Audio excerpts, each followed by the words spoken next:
Mon chouchou Morbidelli ne cesse de faire parler de lui depuis des semaines, mais pas vraiment pour ses performances en course. C'est au tour de notre Fabio Quartararo de refaire littéralement le portrait du pilote italien qui va rejoindre, on le sait, le guidon d'une Ducati Pramac qu'il aura beaucoup à prouver avec la meilleure moto du plateau. Morbidelli qui est devenu fantomatique depuis plusieurs saisons maintenant et qui n'a pas vraiment aidé Fabio Quartararo quand il était chez Yamaha. On revient sur les propos tranchants de suite de Fabio Quartararo. N'oubliez pas de vous abonner, d'activer la petite cloche, c'est hyper important. On like la vidéo, merci à tous du fond du cœur.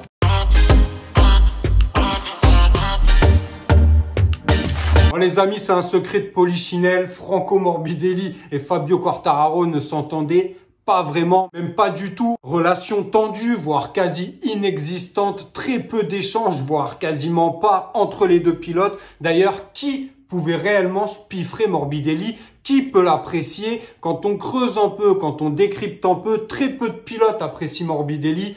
J'ai fait de multiples vidéos où j'expliquais le pourquoi du comment. Et à part ses coéquipiers de la VR46 et Valentino Rossi qui soutiennent Franco Morbidelli, très peu d'autres pilotes le font. Et c'est vrai que chez Yamaha, Fabio Quartararo a beaucoup souffert du manque de soutien de son coéquipier. D'abord d'une parce qu'il avait des performances exécrables qui ne pouvaient pas vraiment aider dans le retour d'informations les ingénieurs et Fabio Quartararo. On a souvent dit que Fabio était responsable aussi du mauvais choix d'orientation de Yamaha dans le développement de la moto.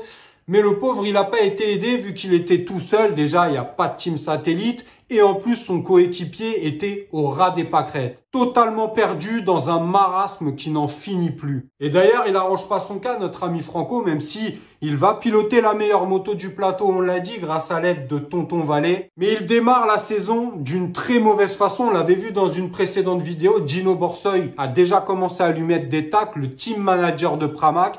Et en plus de ça, Franco Morbidelli a été victime d'un accident. Pendant un entraînement avec la VR46 à Portimao, il a loupé les tests de Sepang, risque bien de louper les tests juste avant le Grand Prix du Qatar, donc devrait être de retour uniquement pour le Grand Prix au Qatar début mars.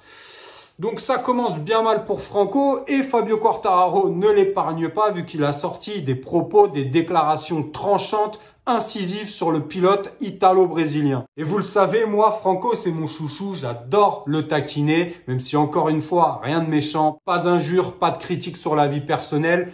Mais bon, force est de constater que Morbidelli, c'est plus un boulet qu'autre chose aujourd'hui en MotoGP. J'avais parié d'ailleurs que s'il arrivait à être champion du monde avec la Pramac, je me coupais les deux bourses. Vous inquiétez pas, j'ai mis au courant ma dulcinée, mais en vrai, très peu de chances de voir un Franco être champion du monde. Donc je m'inquiète pas trop pour mes cacahuètes, mais on va revenir de suite sur les propos de Fabio Quartararo sur notre ami Franco Morbidelli. Avec Alex Rins, je me suis senti très bien dès les premières minutes. En fait, j'ai plus parlé et eu de contact avec lui en un test qu'avec Morbidelli en 4 ans. C'est ce que je pense et c'est la réalité. C'est super de pouvoir aller de l'autre côté du garage et de pouvoir enfin parler naturellement avec son coéquipier. Avant, quand Franco était là, je n'osais même pas franchir le pas et ça ne m'intéressait pas. Avec Alex Rins, il y a cette rivalité. Bien sûr, il veut me battre et je veux le battre. Mais je préfère le battre en étant premier et lui deuxième qu'en terminant 10e et 11e. On a un style de pilotage qui, bien qu'il ne soit pas le même, signifie que les problèmes que l'on rencontre sont identiques. Ce que j'espère vraiment, c'est pouvoir enfin travailler avec mon coéquipier. Bon, mes amis, je crois que ça a le mérite d'être clair. Fabio Quartararo n'apprécie pas vraiment Morbidelli.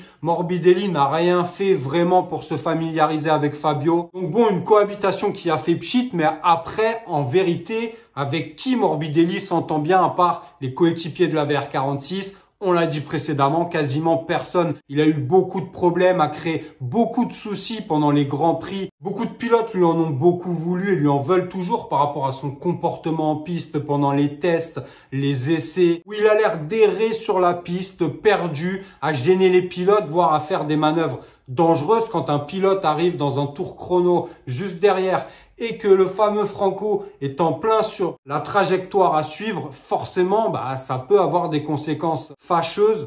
Donc, beaucoup de choses qui font que peu de pilotes apprécient Franco Morbidelli. Bon, donnez-moi votre avis là-dessus sur les déclarations de Fabio Quartararo. De toute façon, on se retrouve dès demain sur Vincent GP, vous en avez l'habitude. N'oubliez pas de vous abonner, d'activer la petite cloche, c'est important pour ne rien louper. Likez la vidéo, prenez soin de vous, de vos proches. À demain sur Vincent GP.